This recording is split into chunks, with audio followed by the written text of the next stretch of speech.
Okay, so when we left off in part one, I showed you where to access on the Maryland site the information for your child. And it's going to work the same way no matter what. Um, like I showed you, I think, for example, I showed you grade 5 reading English, but all you have to do is find this in the comment section or the information section below. Go to this link again, scroll down to the bottom, and you'll see right here all the different things that your child would be working on in school. You click on it, you find their associated grade, and it will tell you exactly what it is that they're supposed to be learning. The nice thing, too, that I've also posted for you link wise is the Maryland State Education Department of Education also post this, which is really great. If you come up here to student resources and you click on this, this will give you all sorts of different topics up here: science, social studies, HSA, hybrid courses, STEM. So if you click on social studies, for example, you can go in here and do the characteristics of civilization for grades 6 through 8. This will be grades 9 through 10. So there's not everything, but it's a lot of stuff that is on there. So again, I will post this as well. And you would go to the main page, click on student resources, and then you can kind of look for different things up here within these tabs and see what kind of things they have out here. So those are some things to get you started at least. Okay, this is what my kid is supposed to be working on.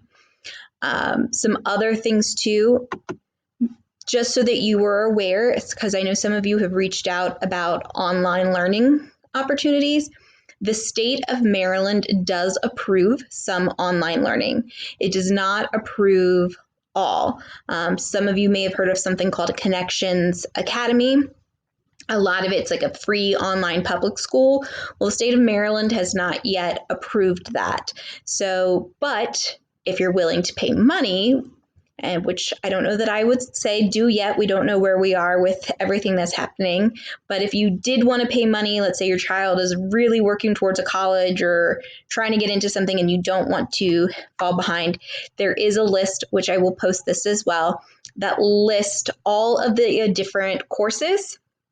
As you can see up here are the courses, and then the approved course providers that you can take these courses through. So some of them are those Connection Academies, some of those are Apex. Now, I know for Montgomery County Public Schools, there is Apex, is something that some students can access.